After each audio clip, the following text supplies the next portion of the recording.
Oh, good afternoon, ladies and gentlemen. I feel very privileged to welcome you to our fantastic, beautiful session this afternoon, talking about neuroplasticity.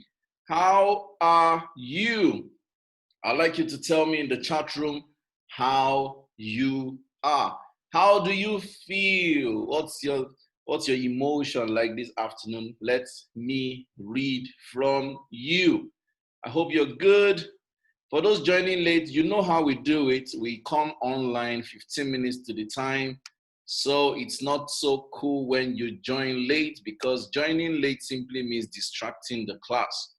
So, welcome. I can see you. Dr. Olumide says he's excited. Irene, Ofonime, Rose Atta, Debbie, Mercy. We have people from all over the world joining today's session. It's so good to have you on Diary of a Coach. Good, good, good, good, good. Welcome to this conversation. So we're going to shoot straight to the topic for today. Today we're talking about neuroplasticity, and we may talk about neurogenesis. And I'm hoping that in today's conversation we can break down this jargon, like this hyper-technical word. What does it mean? I feel very honored, and I love the fact that I can share with you today. I see you, Othman finally made it. He wasn't going to make it before. So thanks to all the 30 plus people that are pouring into the group. Like we said, Diary of a Coach is an online community of people who believe in what we do. We share on topics ranging from all forms of sectors and segments of society.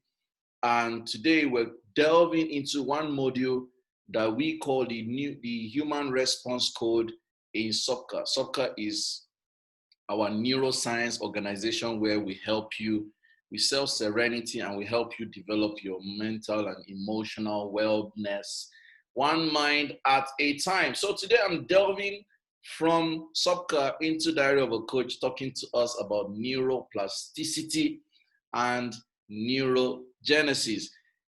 So let's go into the conversation.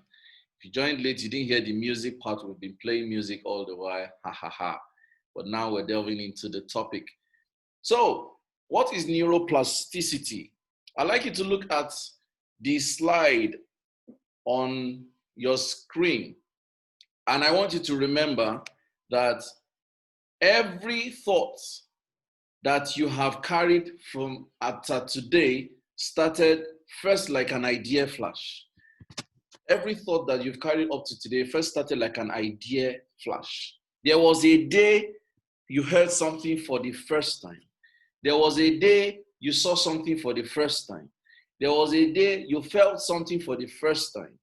And before you knew it, that flash of thought or flash of idea began to become a stronger thought and a stronger feeling until it became a principality. So neuroplasticity is that transition from when you hear something from the first time until it becomes a significant information that, okay, so please mute your mic. Omelogo, I need to mute you.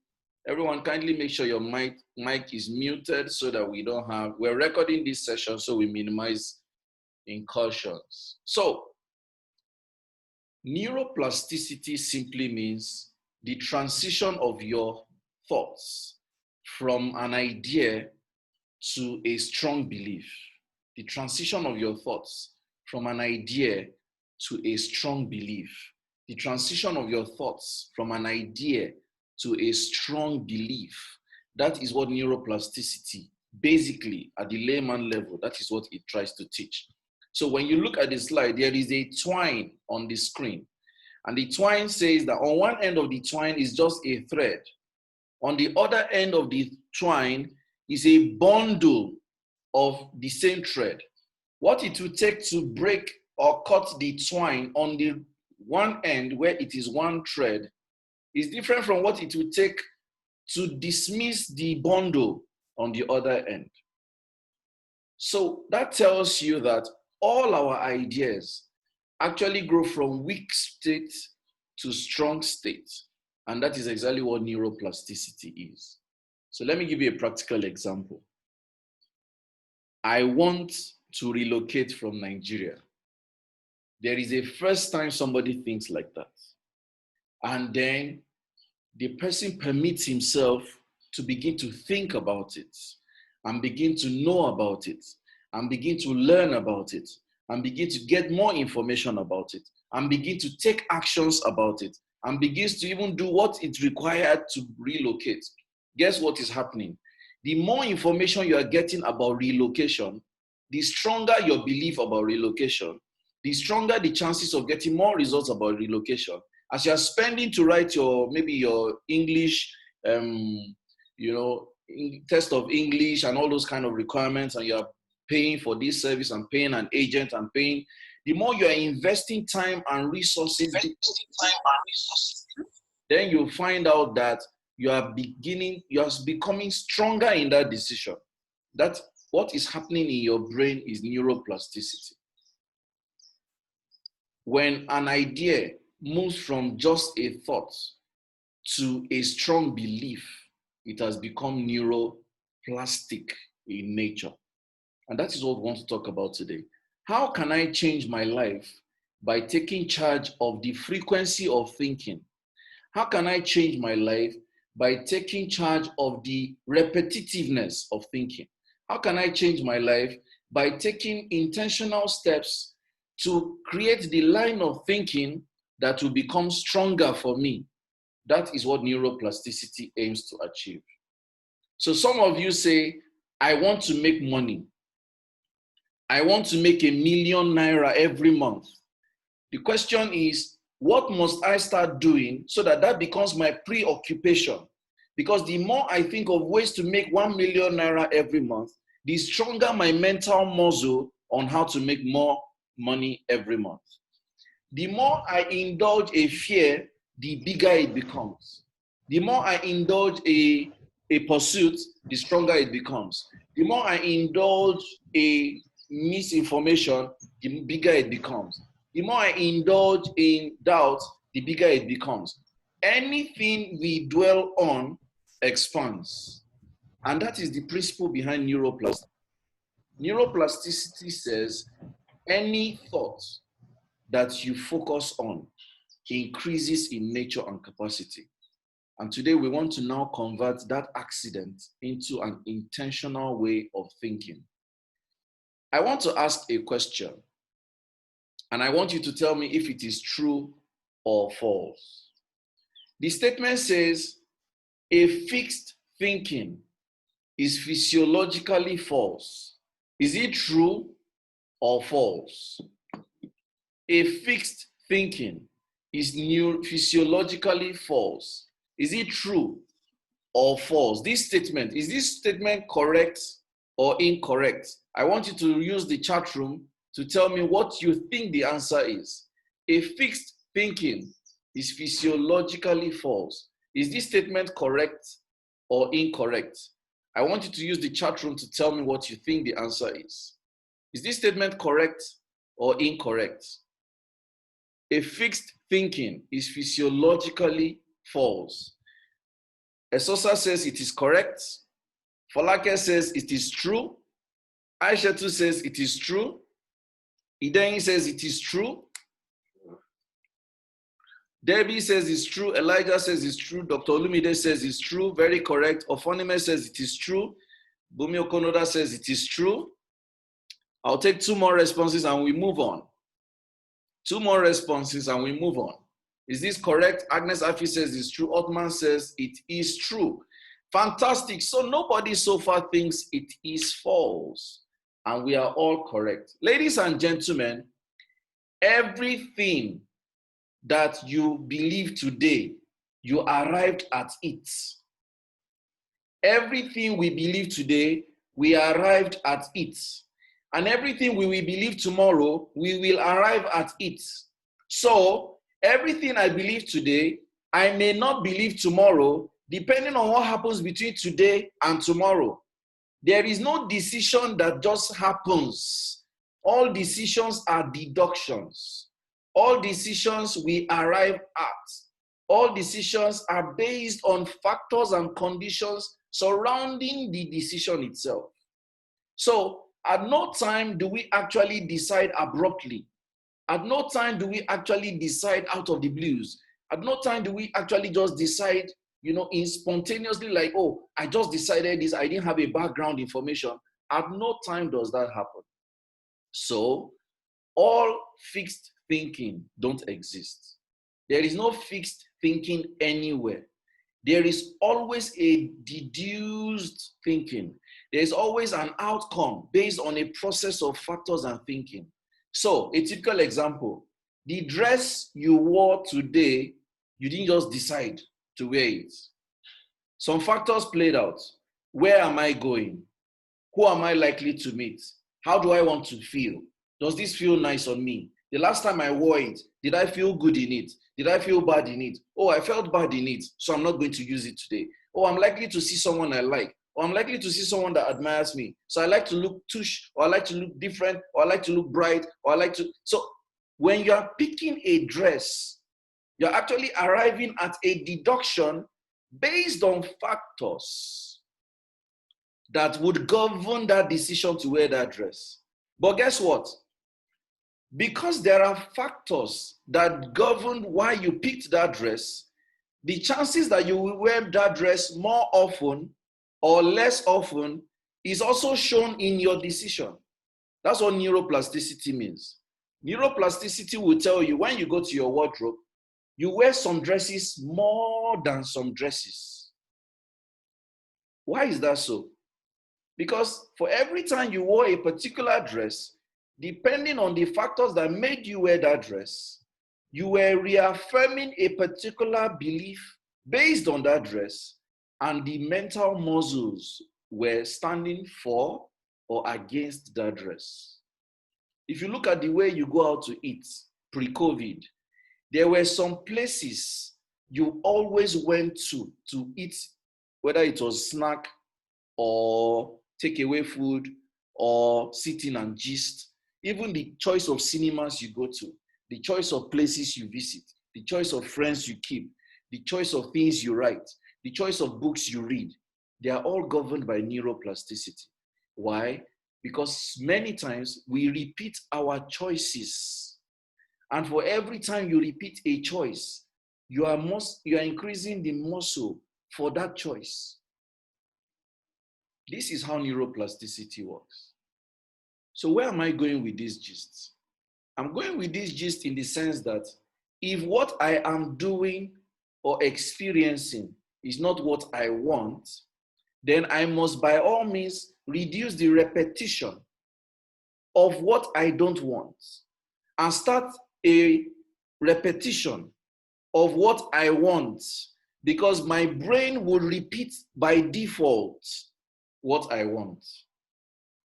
When you started driving for the first time, you would think of a direction. If I want to go to my house, I will take this turn, I will come to this junction, I will go in this route, I will go in that route.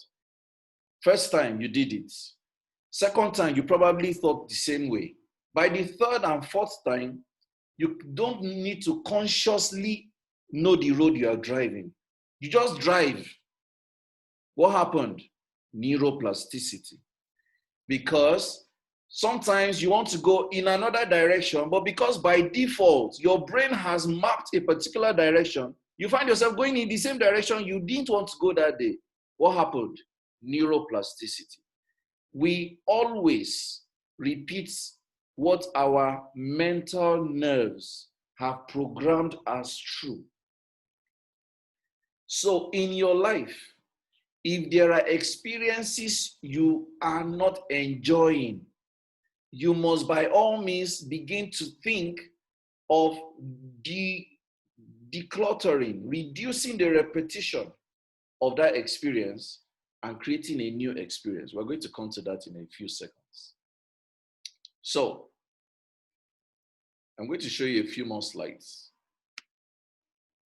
Here, according to Wikipedia, it says, According to the theory of neuroplasticity, thinking, learning, and acting actually change both the brain's physical structure and the anatomy and functional organization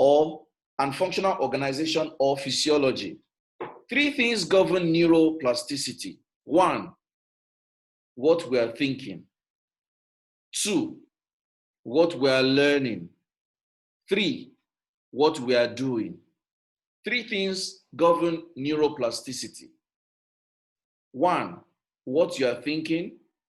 Two, what you are learning from what you are thinking.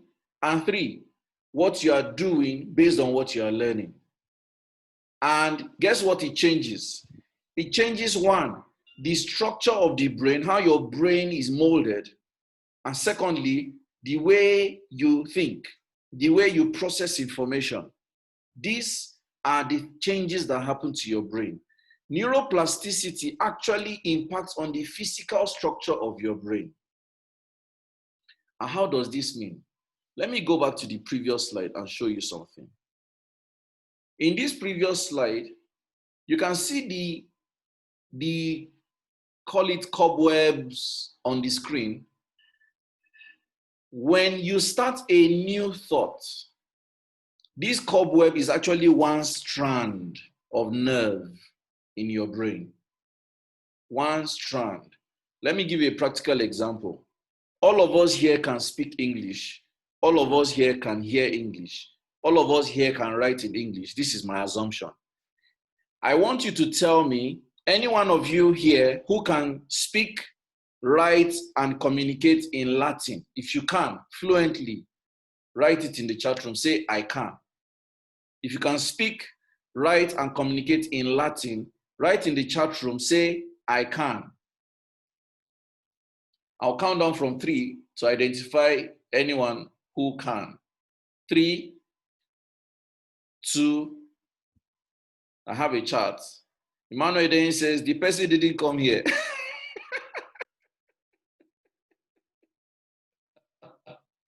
Nice one. So, the person who can speak, write, and communicate in Latin, Dr. Faith says, I can in my dreams. Elijah says, when I'm speaking in tongues.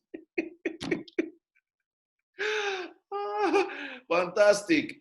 So, ladies and gentlemen, let's now assume that there is a requirement for a particular result you want. And one of the requirements is that you learn Latin.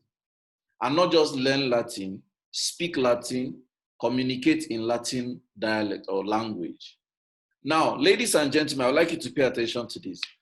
The moment you start telling yourself, I need to learn Latin, what happens in your brain, and I want you to visualize this, what happens in your brain is that a nerve for that new learning is beginning to form. Think of it like a pimple on your skin. Think of it like a pimple on your skin. On your brain, a nerve is formed like a pimple because you want to learn Latin. Then you go to, maybe you go on the internet, you Google how to learn Latin. And then you find a resource that says audiobook, Latin audiobook, and you download it. Then on day one, you learn how to say hi, hello, good morning, good evening. That same nerve, please, are you with me? And are you following? Because I'm creating an illustration you need to understand. Let me know if you are following. Fantastic. So, as you are learning hello, good morning, good evening, good day in Latin, that same nerve is beginning to grow. So what looked like a pimple will grow like a hair strand. As it's growing like a hair strand, and every day you are keeping it consistent, you are learning, then you get into, instead of just reading, you are beginning to speak, you begin to do like a statement, a paragraph. What you've been doing is that nerve begins to grow into a finger size. After it grows into a finger size, it grows into a palm size. When it grows into a palm size, it grows into an arm size. As you are practicing and redoing Latin, that nerve itself is growing. But guess what? You now go to an environment where they don't speak Latin. They speak, say German. Let's assume that German and Latin are parallel languages. Now you go into that environment, you now say, oh, but I need to speak Latin here. But I don't speak Latin. I don't speak German. Somebody speaks German, but doesn't speak Latin. And then you find out that the middle, the compromise is English language. So you have to speak English for the German to respond to you in English. But because you are thinking in Latin, you would have to convert what you are speaking from Latin to English and speak English. When the German speaks, you have to convert the English back to Latin. What you are doing to your brain is that two parallel nerves, English and Latin, are interrelating. What neuroplasticity says is, for every new thing you are learning, there is a nerve. And for every interrelationship between what you are learning and other things, the nerves are interconnected. That is why we have this sponge, this image on the screen. These are all strands of nerves of distinct learnings, interconnecting, interfiring to create the desired results. How does this relate to you? All of us in this class are graduates of a particular course. I am a graduate of computer science. Somebody here is a graduate of French. Another person here is a graduate of maybe accounts. Somebody here is a graduate of education. Somebody here is a graduate of philosophy, psychology, sociology, etc. We go into the wider world, and then you have to relate with an accountant. You have to relate with a psychologist. You have to relate with a teacher. You have to relate with a plumber. You have to relate with a builder. You have to relate with a chef. You have to relate with a housemaid. You have to relate with a policeman. You have to relate with a riffraff. What are you doing? What you're actually doing is your brains are creating interconnections between the strong part of your training and the areas you don't know in your brain. The brain is able to create new neural paths for areas we don't know. And for every time we repeat that action, the muscle is increasing in strength. It is increasing in competence and is becoming more aware. But it's drawing strength from an area we are strong, which in this context, I said, your first degree, for instance. When you got into tertiary education, before now you say, I'm a degree holder in computer science. There was a time you didn't understand what computer science was or the course you read. When you got into tertiary education, all you knew was WAEC. But you attended the second lecture, third lecture, year one, year two. What was happening? Your nerves were forming and refiring until they became strong. That is how neuroplasticity works. So neuroplasticity is the change that happens in the brain as a result of the experiences we are going through. Neuroplasticity is the change that happens in the brain as a result of the experiences we are having. I'll say one last time. Neuroplasticity is the change that happens in the brain as a result of the things we are going through. Now that's the positive look at it. What of the negative look at it? Let's take the cases of the molestations and rapes that have been happening. So a lady has been molested, and then she begins to replay the incidents and replay the abuse and replay the problem. Guess what's happening? The nerve of the trauma continues to strengthen and strengthen and strengthen and strengthen and strengthen. So the longer the time after the rape or molestation or abuse, the stronger the trauma, because there has been a dwelling on that thought and a replay of that experience. And that is why trauma that is not resolved would always lead to more crises. So when I hear some people say, after 20 years that she was raped, she's now talking, is she not supposed to have healed and moved on? No. when you dwell on a thought or an experience, your brain increases the strength of that experience. That's why when you hear people say, time heals all things, that is a lie. Time does not heal all things. Resolving the issue in time heals the issue. Time by itself does not heal an issue. It is resolving an issue in time that resolves the issue or heals the issue.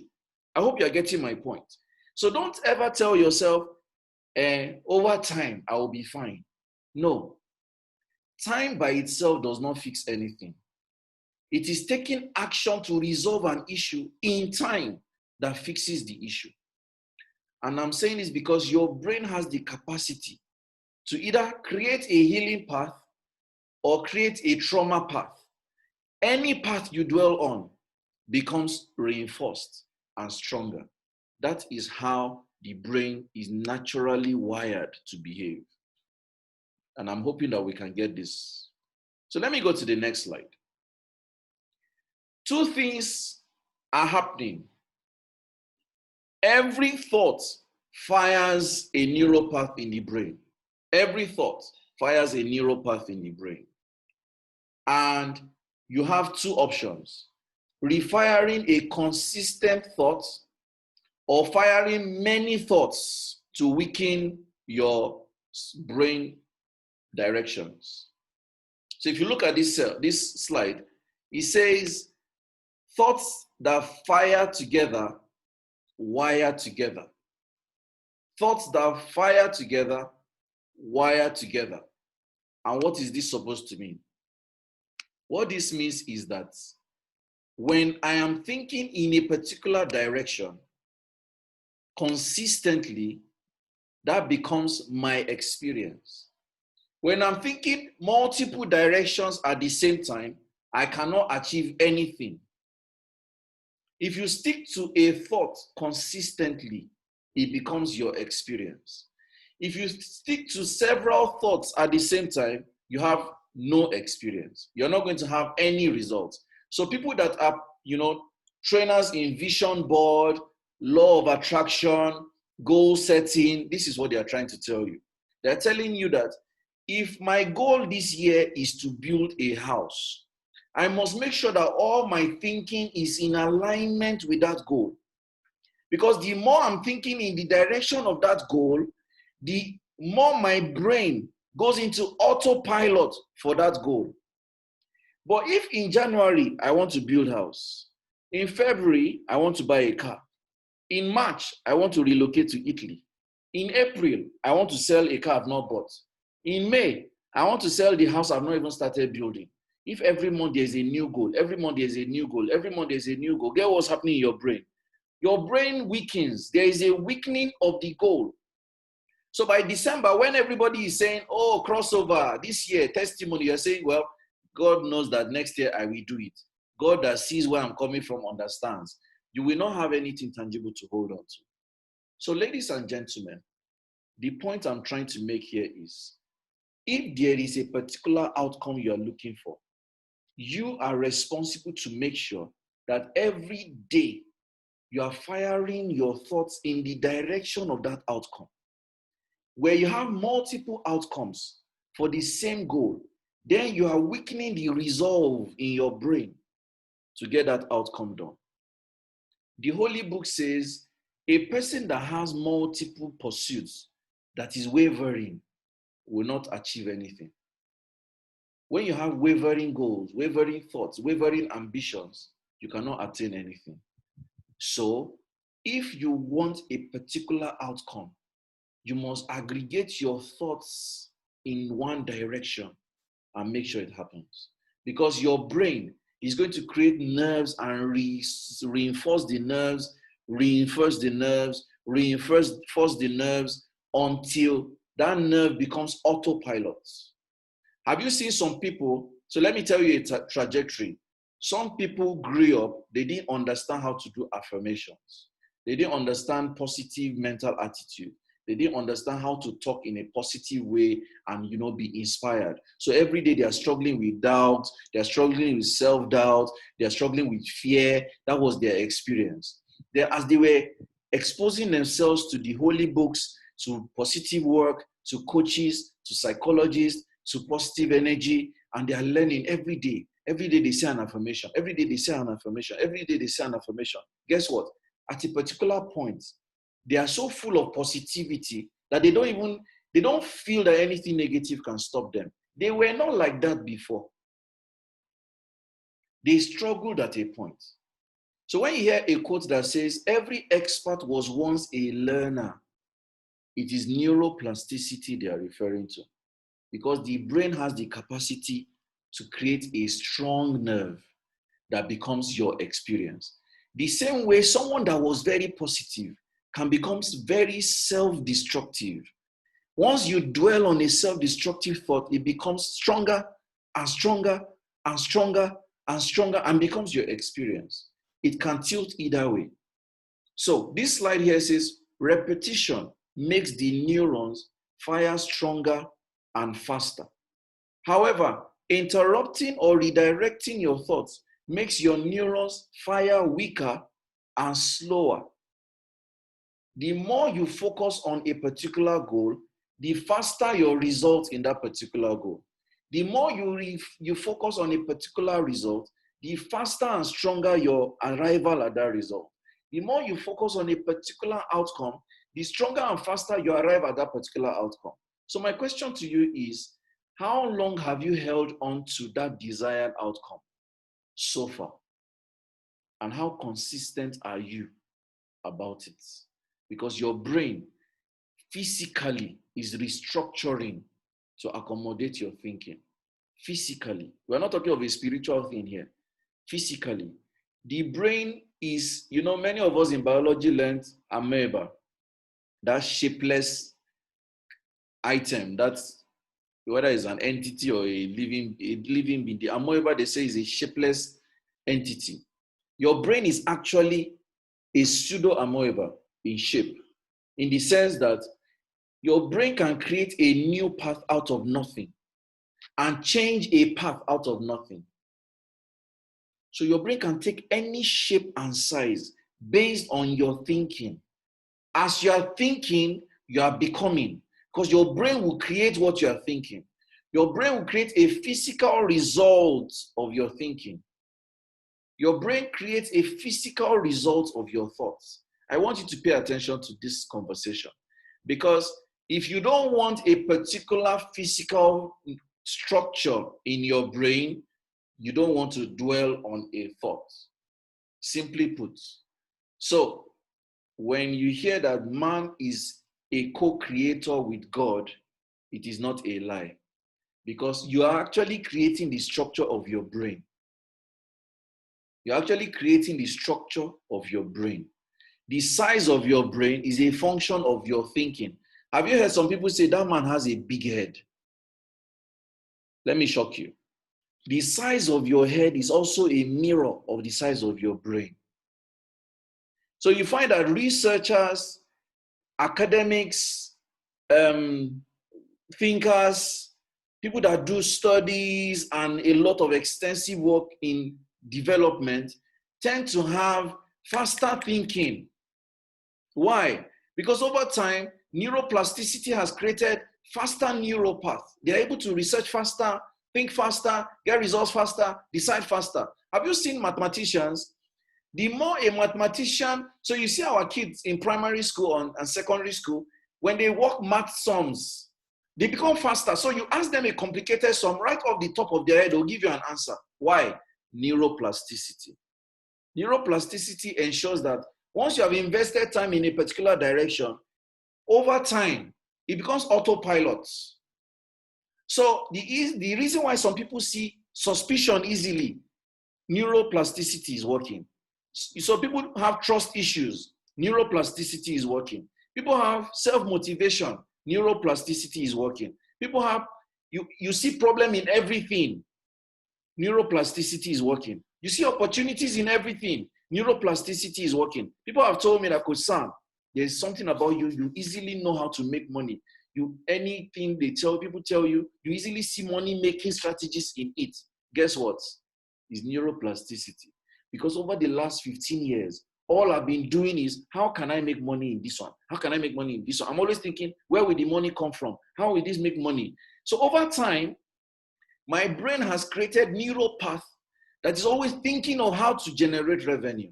Anything you think becomes your experience, and it is neuroplasticity at work. It's a physical muscle in your brain that becomes stronger, that makes it faster to operate. Let me give you another example. I'm trying to create as many examples as possible so that you can get the flow. When a road construction is happening, the pipes that are installed in the sewage or in the gutters or whatever they call it, the size of the pipes will determine the flow of drainage and water and whatever is supposed to pass through the pipe. Do you agree with me on that? If you do agree with me, say yes in the chat room. Do you agree with me? So, thank you for agreeing. What that tells you is, if we have a highway and we put a small pipe, we have automatically said, when there is a lot of rain, then the place be flooded. It's just logic. The same way, if we have a highway and we put a big pipe, no matter the volume of rain, the chances that it's going to flood the road is very slim. Guys, that is neuroplasticity at work. At the beginning, the nerve is small. Over time, provided you stay on the thought, the nerve becomes stronger and becomes like the bigger pipe. So the size of the pipe in your brain is a function of the thinking that you give it. If you want to become an expert at something, give it time. If you want to be thinking positive, give it time. If you want to think in money, give it time. If you want a relationship, give it time. If you want to stay away from someone, reduce the time. If you want to kill an emotion, reduce the time. If you want to kill a perception, so anything you don't want, you must reduce the time you are giving that thing. Anything you want, you must increase the time you are giving that thing. That's neuroplasticity talking. Because the more you starve a nerve, the more it shrinks. The more you starve a nerve, the more the nerve shrinks. Some of us have been gym rats before. You're in the gym every day. You want corner chest, 6-pack, 12-pack, round hips, fine butts, toned skin, fantastic exercises. Then you stop. One day, you're still feeling fit. 1 week, it still looks like I'm fit. After 3 months, please don't deceive yourself. You are not fit. The muscles that you were firming up would simply shrink. That is how it works with the brain too. So when you want results, fire the same results every day. When you want results, fire the same thoughts every day. When you want a particular outcome, fire the same thoughts every day. The moment you switch away from firing a thought and that becomes your norm, your results will be hampered with. And the more you fire too many thoughts for the same results, you will also not get the outcome you're looking for. This illustration just buttresses that when you go, some of us here have the privilege of owning a plot of land, or we have built, have you seen for those that have been in real estate before, or who are still in real estate, you know, there are times when people build in a location that nobody is. You buy a land where nobody is. You develop it, you now move there. It now looks like you're the only person there. Give it 18 months, or 2 years, or 3 years. The same place you went that looked like nobody is living, suddenly, people have moved in. You're like, within 3 years, all this place is already busy. That's neuroplasticity at work. When a particular road does not exist and a car passes there once, twice, 3 times, road don't be that. People now have a place to put their legs. They will now be following the path of the tires. That is neuroplasticity at work. I'm trying to help you understand that if there is a result you are looking for, create it, because your brain will create the physical nerve to support it. Your brain will create the physical nerve to support your imagination and your dreams, provided you repeat. Repetition is the name of the game.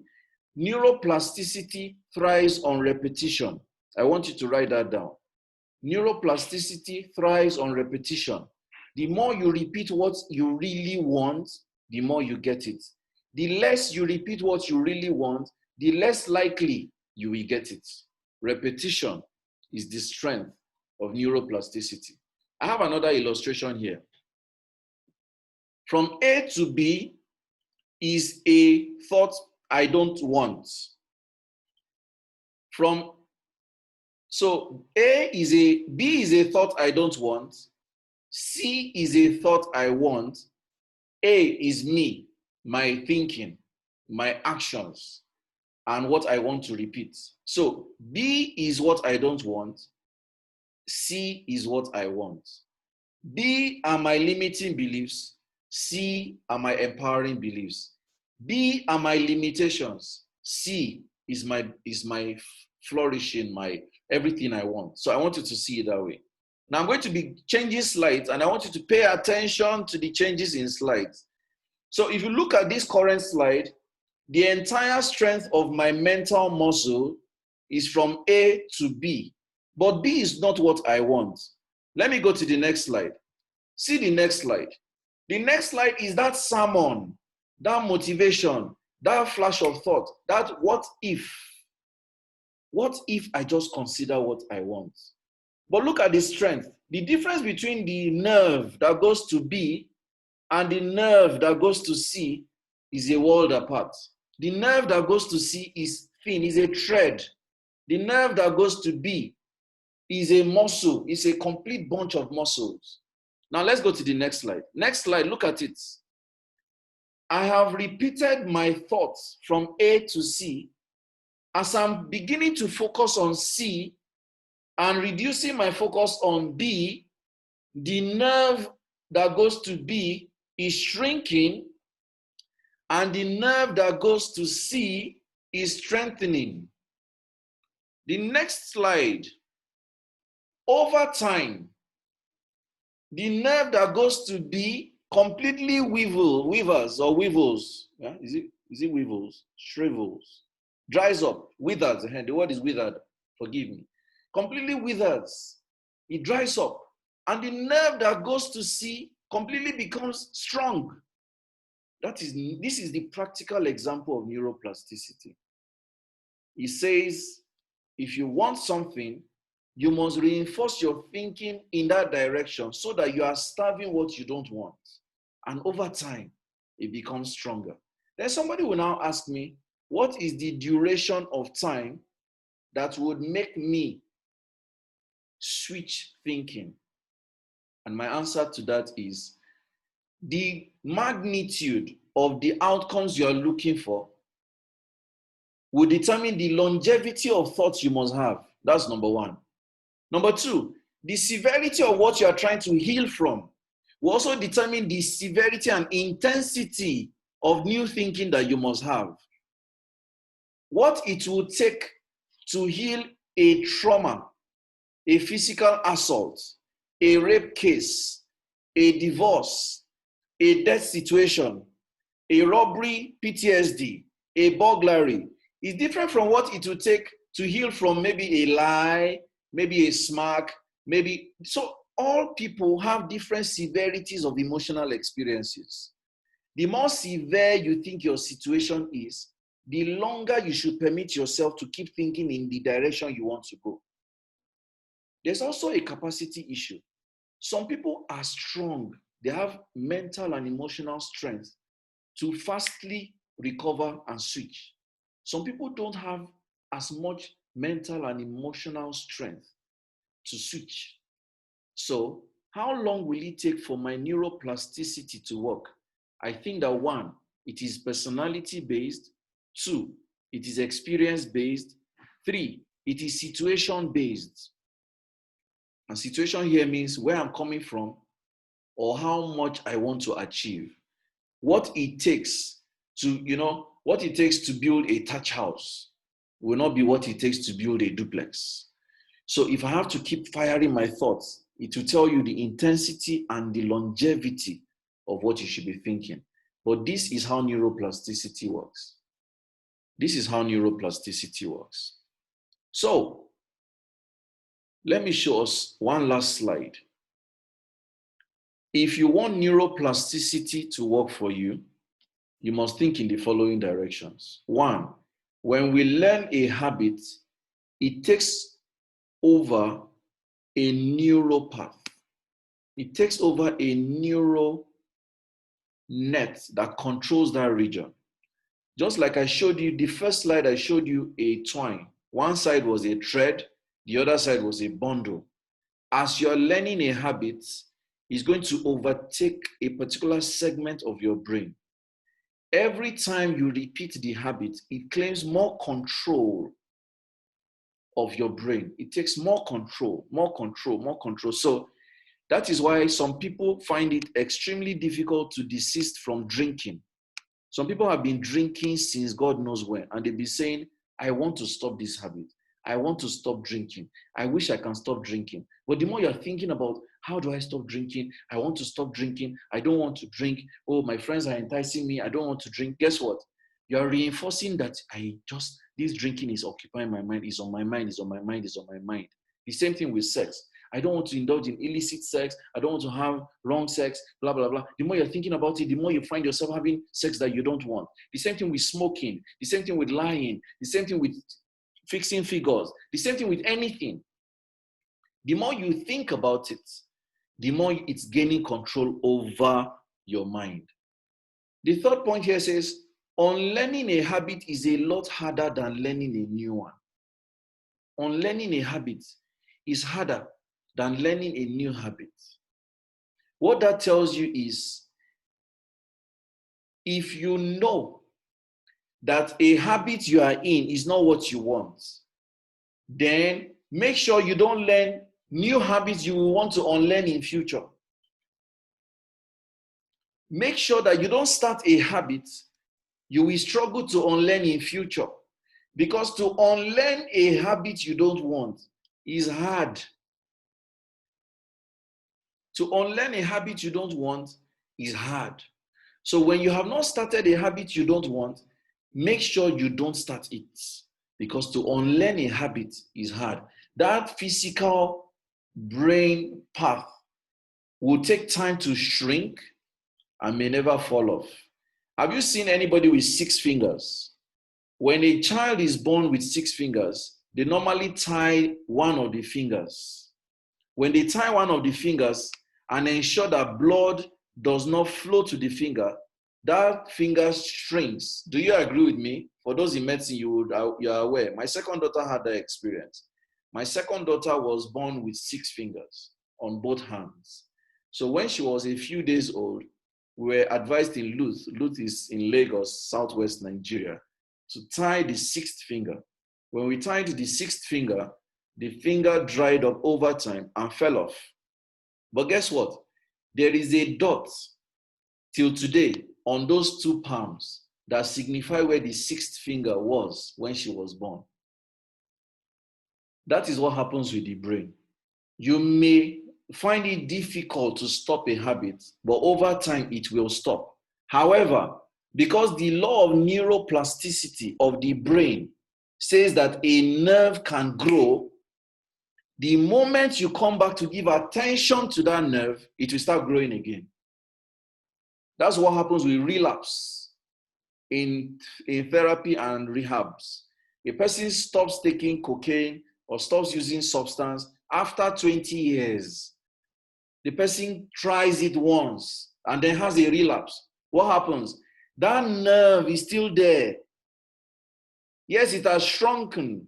Yes, it has withered. Yes, it is looking like a figurehead, but it's still there. The moment you send blood to that nerve, boom, it reenacts itself.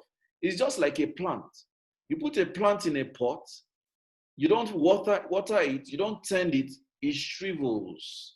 But provided the root of that plant is in the soil, the moment you now provide supplements, water, light, manure, that root begins to grow all over again. It's the same thing. That's how the brain works. So don't say, I stopped a habit, I'm finally free from that habit. Make sure that you are not giving that habit any attention at any time, because it will just regerminate again. That is the law of neuroplasticity.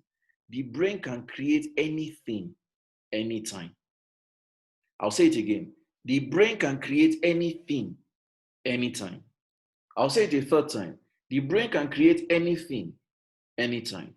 Ofonime says, please, coach, I missed the 3 points you mentioned. I only got the personality part. Personality. Okay. So at what point did I talk about personality? Was it on this slide? I'll take it again. So the 3 points I've talked about so far is, 1, we learn a habit. It takes over a neural net that controls a part of our brain. Number 2, each time we repeat a habit, it claims more control of our brain. Each time we repeat a habit, it takes more control of our brain. And the third part is, unlearning a habit is a lot harder than learning a habit. Unlearning a habit. So don't start a habit you have to struggle to unlearn. Okay, I guess the question that Ofonime was asking was how long it takes to change for neuroplasticity to happen. And I said it's based on the following. 1, it's personality based. Some personalities are driven to be able to create a neural path faster than some. Then I said, secondly, the experience you have gone through also can build your capacity to create a neural path faster. And then thirdly, I said the situation you're either running away from or you're trying to build can also determine how fast you can create your neuroplasticity, your neuroplastic thoughts, your neuroplastic thoughts. If you missed any part of this session so far, it has been recorded. You will get it in Diary of a Coach as an episode. So don't worry. So thank you so much. Ofonime, thanks for asking. I hope you got your answers. So let me proceed. Now, since it is hard to unlearn a habit that is dysfunctional, since it is hard to go through the process of shrinking a nerve that has grown from the things that we are thinking that we don't want, since I've also told you that even though a nerve in your brain can shrink, it is still alive. I want to say this again because I need you to understand this. Even if a nerve in your brain shrinks, it is still alive. Remember that your brain is alive. Your brain is alive up until 7 minutes after you give off your ghost. Biologically speaking, your brain is alive up till 7 minutes after you are dead, medically speaking. And you can Google this. So, for as long as that brain is alive, the nerves that have been created will be there. They may shrink until they look useless and weak, but they are there. So, imagine the nerve like a paralyzed arm. When blood does not flow to a part of a body, that part of the body becomes paralyzed. The moment blood is introduced to that part of the body, it comes alive. That's the way it works. So a part of your brain, due to the fact that you have reduced attention to it, may shrink and become paralyzed in context, may become weak, may become useless. However, the more you are alive, it is still alive. The moment you give attention to it, boom, it pumps back. It comes back to life. So how do we ensure that what we have removed attention from never comes back alive? That part is what we call starting a new thinking. And we call it officially neurogenesis. When a part of your brain wants to be permanent, when you want to permanently deaden a thought pattern, a nerve in your brain, you must create a new nerve that replaces what you don't want, so that the new nerve becomes the strength and there is no reason to go back to the old nerve. If you want to do away with a lifestyle, you must create a new lifestyle that replaces the old lifestyle. If you want to replace a bad habit, you must create a new habit that replaces the bad habit.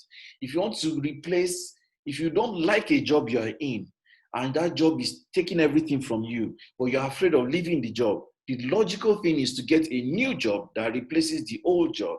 Oh, you're in a relationship, you're afraid of leaving the person because it looks like this person is your alpha and omega. Guess what? You need to start a new relationship that replaces the old relationship. It's just the logic. We call it neurogenesis. And so neurogenesis is defined as starting a new thinking so as to reinforce a new lifestyle, so as to achieve a new result. Neuroplasticity is where you are able to redirect your thinking and create modifications in your thinking to get the results you want. Neurogenesis is the process of starting a new thinking. So neurogenesis needs neuroplasticity to grow.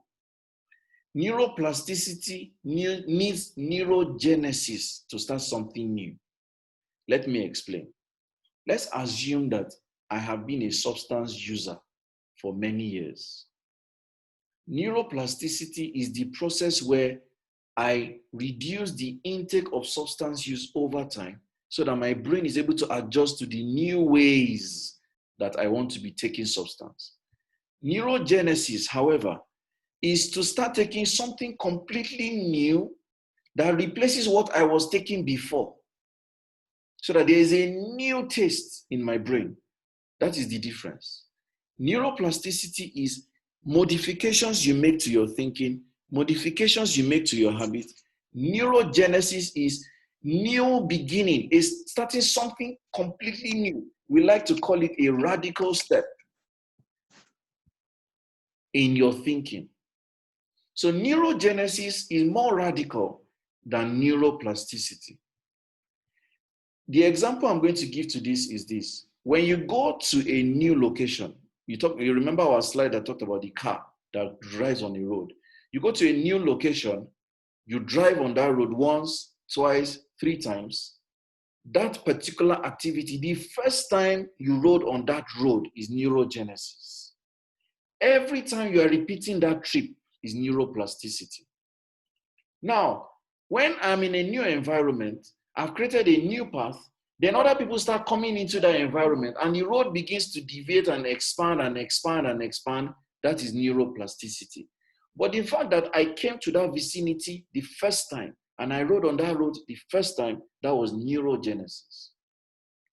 When I gave you the example of learning Latin, the very first time you learned anything new about that language was neurogenesis. Every other time you were building on it was neuroplasticity, because neuroplasticity focuses on addition, modification, and expansion. Neurogenesis focuses on the very beginning, that first nerve that is a pimple is neurogenesis. What is neurogenesis? 2 terms: new brain, new nerve, new reflex, new thinking. That's what neurogenesis is. There are 2 words in one. So neurogenesis means I'm starting something new. When you want to switch careers, the learning itself, the beginning of that trip is neurogenesis. The growing in that industry and that new career is neuroplasticity. And your brain is able to do it. So look at the slide on the screen right now. The very first image, there are like four slides. You see, the very first image is called newborn.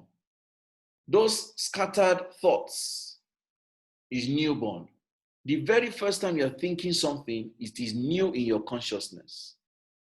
By the time you spend 1 month, which is the second block is becoming more dense.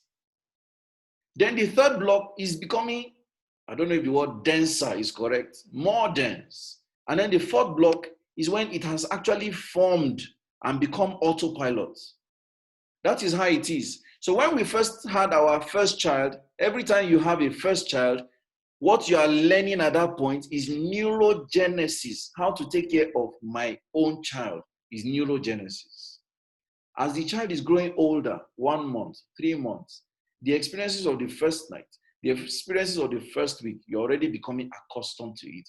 The sleepless nights, the crying, the cue when the person wants to eat, the cue when the child wants to poo, the cue when the child wants to play, you're already learning. That's neuroplasticity at work.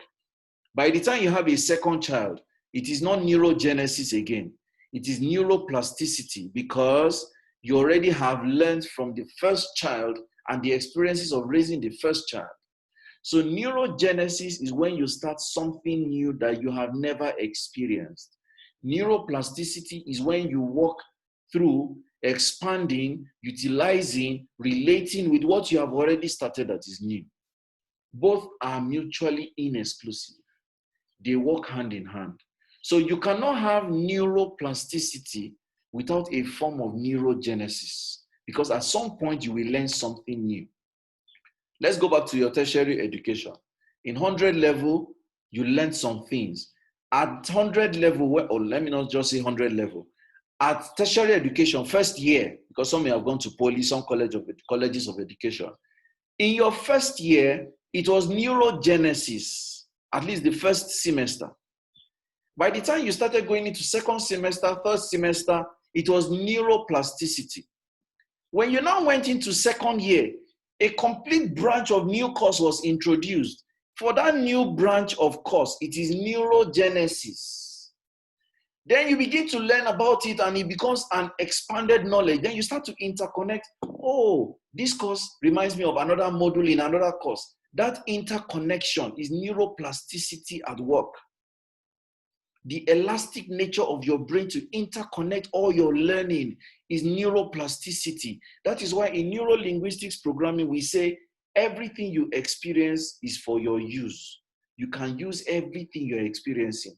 That statement in NLP is actually neuroplasticity. It is saying all the things you are going through, you can interconnect your experiences and use it for your good. That is neuroplasticity. But when you're learning something for the first time, that is neurogenesis. So you go to NYC camp. It's the first time you're going to live in an isolated camp. That arrival and that exposure, that awareness is neurogenesis. Your brain is creating a nerve that, wow, new place, new location, new environment. I'm going to sleep outside. I'm going to sleep in an unfenced community. That's neurogenesis. Your brain is creating a nerve to begin to say, this experience is new. I need to start something on a new page. It's just like opening a new page of a jotter. That's neurogenesis.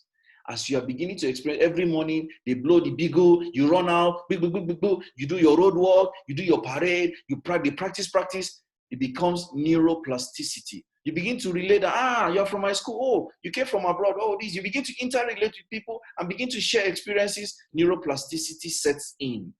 They begin to adapt your lessons and begin to adapt your experiences and begin to show your personality and begin to show your intuition and begin to show your strength and begin to suffer from your weaknesses. That's neuroplasticity at play that has built on the neurogenesis, the nerve that was created for that purpose.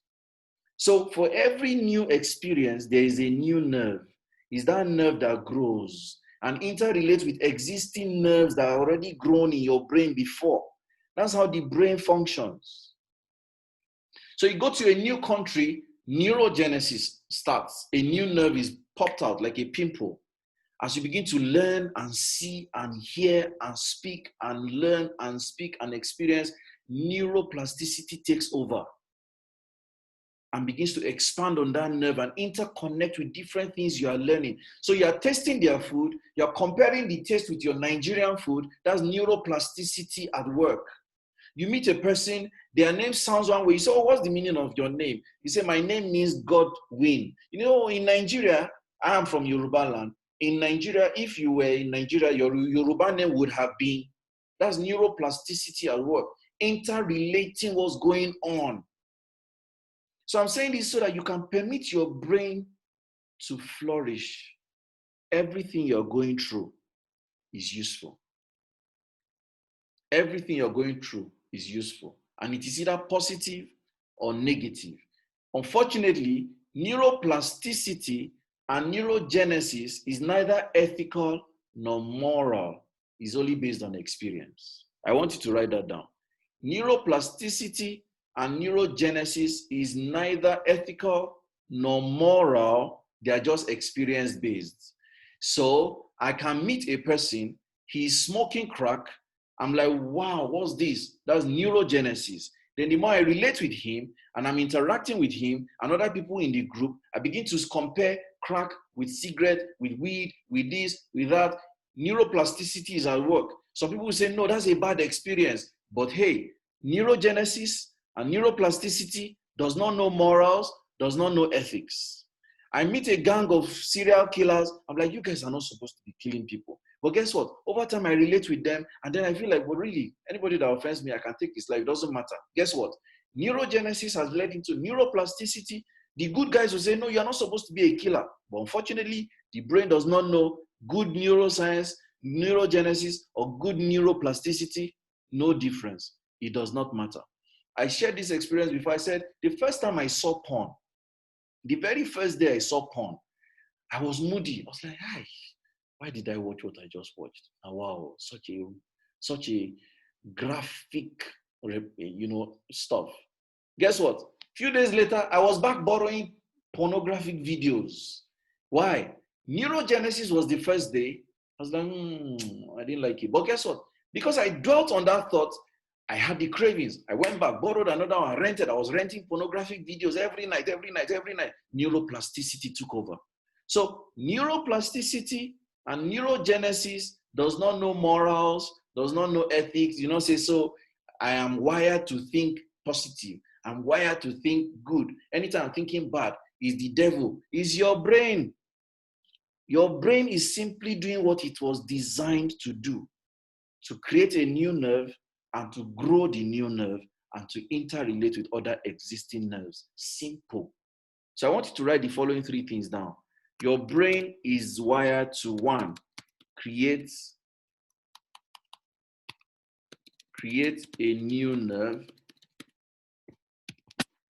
2, grow the new nerve. And 3, interrelate with previously existing nerves.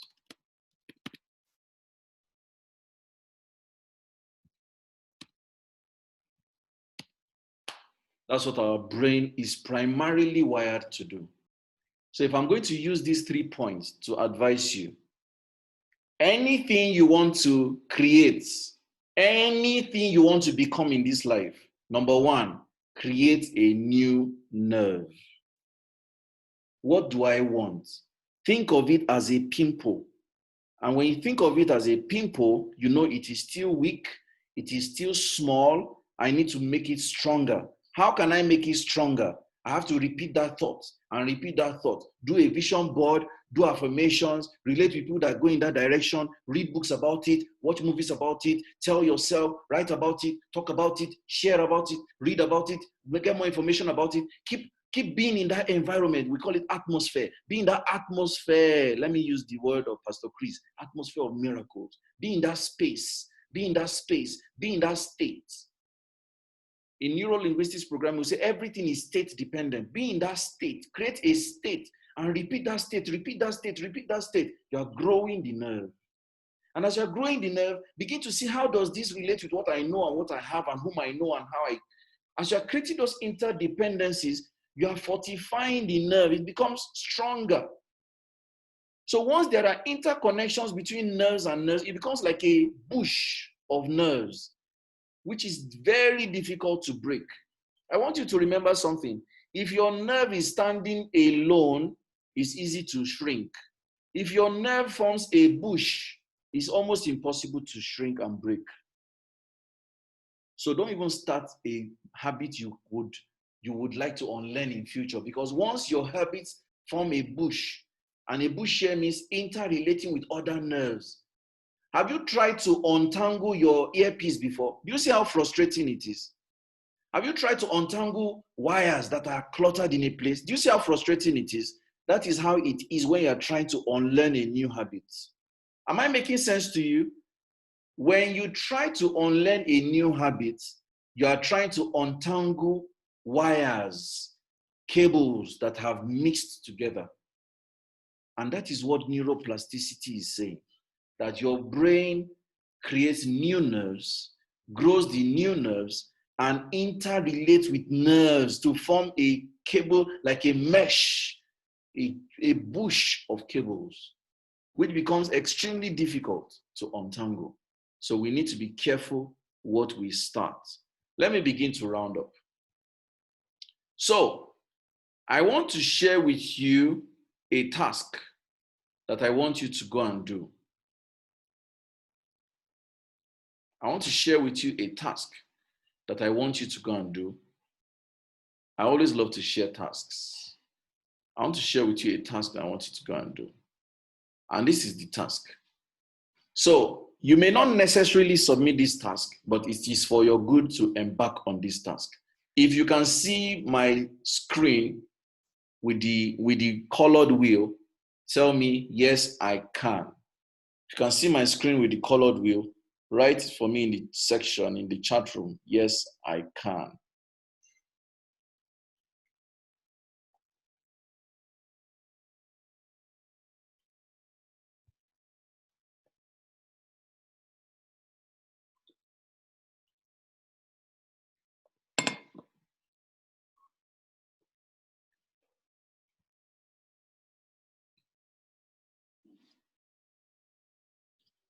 Fantastic.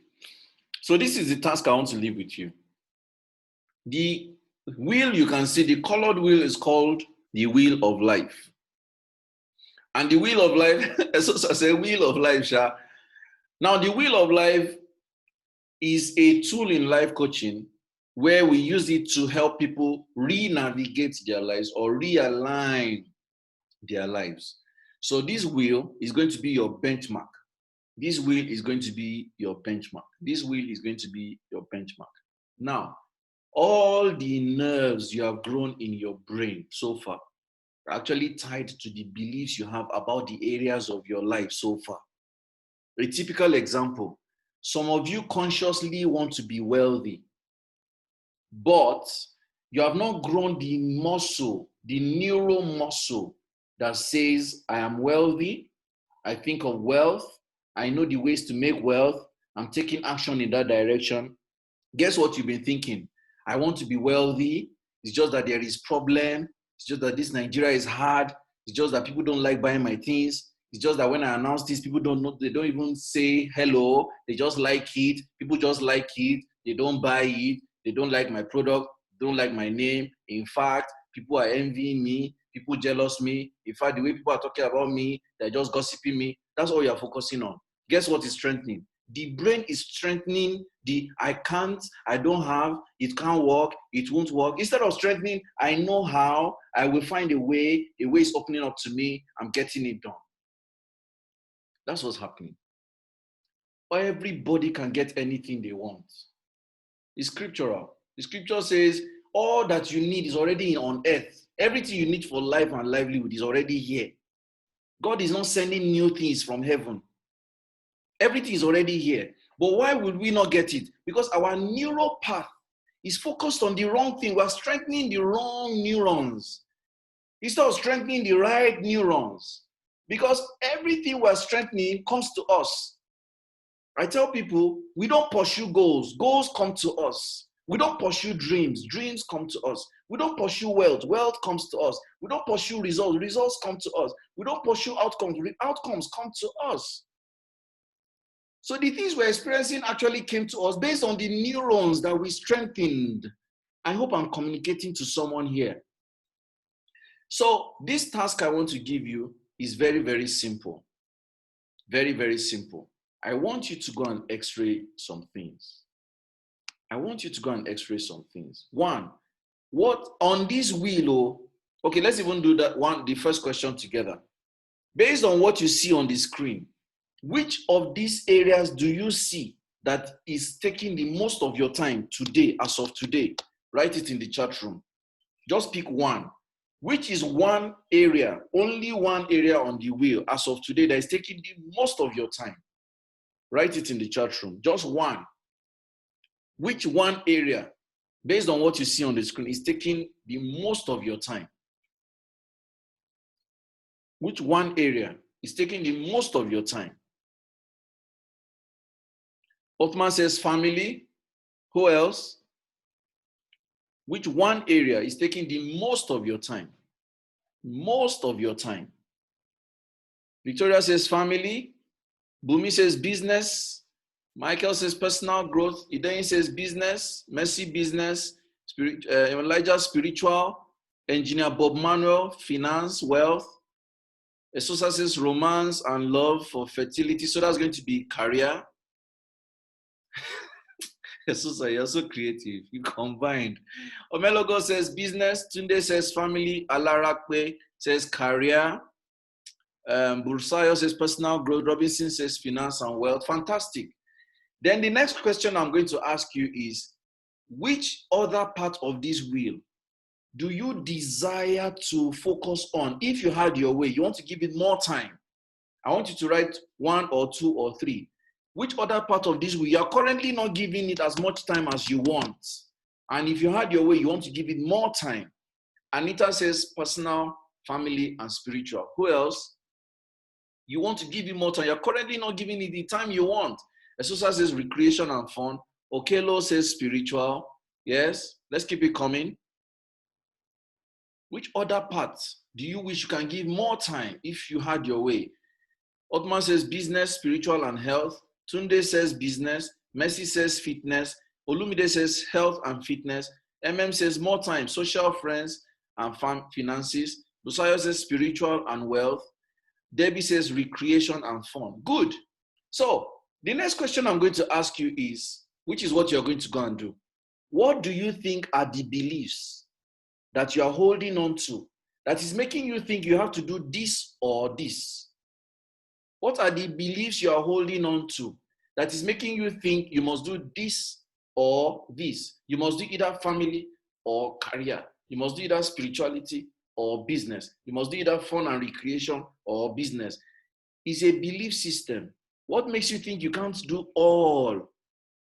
That's what I want you to go and x-ray. What are the beliefs?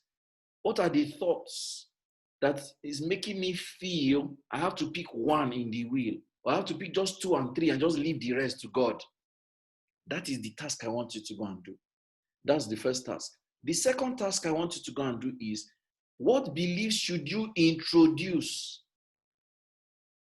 and repeat that can make you start doing as many on the wheel at the same level? So my first question, and I'm going to type it. I'm going to type it.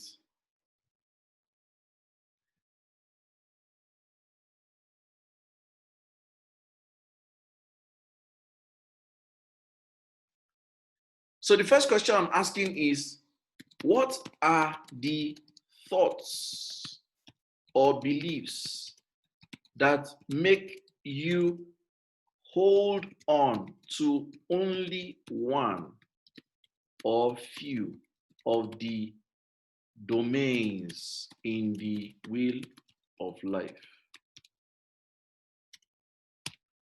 That's the first question. The second question I want you to go and think about, and when I say what are the thoughts and beliefs, I would like you to actually pick a note and actually write down those thoughts and beliefs. Contribution on wheel of life is your like what some people call CSR, some people call it community support, community contribution to life and society, like giving, like philanthropy, like helping. That's what it is. Yes, like Odman says, volunteering. Then the second question I want to ask, I want you to think about is, what are new thoughts and beliefs that I must start, which is neurogenesis, and grow, which is neuroplasticity, to be able to do more domains, if not all, at the same level. That's the second thing I wanted to go and think about. First question, what are the thoughts and beliefs that you currently hold that makes you think you can only do this or that? The second question is, what are the new thoughts that you must start, which is neurogenesis, and grow, which is neuroplasticity, to be able to do more domains, if not all, at the same time? Ladies and gentlemen, I want you to go and think about this and permit yourself to write them down. Permit yourself to start doing it. Permit yourself to grow it. Permit yourself to become it. This is the strength of neuroplasticity and neurogenesis. Now, let me further shock you. Whether you do this task or you don't do this task, your brain already has a set way of thinking that will continue to show in your experiences and outcomes, whether you like it or you like it. So it is better for you to actually be intentional about the thoughts and the ideas that you allow yourself to carry. The thoughts and the ideas that you allow yourself to carry. So this brings me to the end of today's conversation on neuroplasticity and neurogenesis. I have posted a question on the screen. How can you apply this from now? I'd like to have your answers in the next 60 seconds. Let's get your answers. How do you intend to apply this moving forward? Based on what you've learned today and you've understood, what is the way forward for you from here? Write it for me in the chat room. Write it for me in the chat room. Write it for me in the chat room. And while you do so, let me share some announcement. The Chairman Council of Elders, Diary of a Coach, just reminded me. So this session was organized by Diary of a Coach, and I'm grateful to everyone who has joined. The overall subscription on Diary of a Coach as of today is 209. So most likely the next annual payment is going to be 210. And we're waiting for that winner, whoever is going to win the prize for 210. So this is an exclusive community. We do a lot of webinars that we are hoping to give you more value and more value, especially to annual subscribers. There is a Facebook page. There is a Facebook page for this community called DOAC Elders in Council. So if you just go on Facebook, just search for DOAC, I'm sure it will pop up. And it is exclusively for annual members, actually, exclusively for subscribers that are annual subscribers. So please go on Facebook, because they are creating a closed community that is going to add a lot of power and access to your business, increase to your traffic, and you don't want to miss out on opportunities. So please do that and you would never regret it. And of course, please tell other people to subscribe to Diary of a Coach. Our goal is to hit 1,000 subscribers when we're clocking 1 year anniversary, which is still some months away, but hey, in fact, by the time we hit it before 1 year, why not? So basically that is it. Now your answers have poured in. Debbie says, focusing more on what I want, kudos. Okelo says, by internalizing it, kudos. Othman says, I will be more intentional in creating neurogenesis for the following. 1, taking action, reading, and focusing on my business. Fantastic. Mercy says, being intentional about creating, I will be intentional about creating new path. Fantastic. Abiola says, activate the part of the wheel that are not so active and generate neurogenesis by new thoughts. Fantastic. Michael says, this is Hi Chief. Hi Chief, good to see you, sir. Says, giving focused attention and thoughts to one goal at a time. Beautiful. Anita says, giving more attention to each domain than I'm currently doing. Fantastic. Omelo God says, I have to be even more intentional in dwelling on the aspirations that I have and be more specific as I build on the neural parts. Fantastic. Busayo says, I must be intentional about focusing on what I want, applying the law of repetition to foster neurogenesis in the things I want, one goal at a time. I like that. That's beautiful. Pastor Elijah says, to create new thoughts and beliefs on what I want. Fantastic. Bumi Okonoda says, concentrating more on thoughts and actions that will bring me the desired result. I love that. Esosa says, I need to first analyze the neural paths I've unconsciously been using, separate what I want and do not want, and follow these steps, create, grow, and interrelate. This is so pragmatic. I love that. Victoria Shomade says, to be more focused on the new paths that are lagging behind. I guess that's what you want to say. Yes, thank you for correcting that. And Mrs. Abigail Ajayi says, be focused on what I really desire. Emmanuel Day says, increase my staying power on all areas I want to be better at. Focus, focus, focus. Ngozi Neto says, focus, focus, focus until I get the desired results. So ladies and gentlemen, many of you are saying, I'm going to create what I want. I'm going to think more on what I want. I'm going to think more of what I want. Let me tell you a secret. What we really want is already there. This is like a parting shot, and I want you to understand that. What you really want is already in you. You just need to sense it and follow it. Sometimes we think that we are creating what we really want. No. It doesn't work like that. What you really want is already inside you. You know, let me share. This is outside the scope of this course. Man, when I say man here, I mean human being. All humans are actually, we are following a path designed by God. We're not creating anything on this earth. We're following a path. So what you need to check is, am I in tune with my congruence? Am I in tune with my compass? Am I in tune with my being? Am I in tune with what I was designed to do? Once you're in tune, those things that you say you want, they'll be popping up in your faces. And then you'll be following it. This is a course we did called How to Think Like a Creator. So I'm not going to start to repeat all that. I would just say, if you're a member of Diary of a Coach, the annual subscribers already have access to that course. Go and watch it.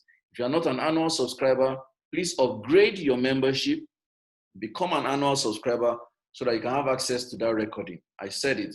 Everything a person is doing is already designed. Just follow that path. And you see that everything is like this, autopilot. Fantastic. So thank you so much for being a part of the conversation today. Really do appreciate that you joined us today. I'm hereby stopping the recording, and then we can now go into social conversations for the rest of the minute.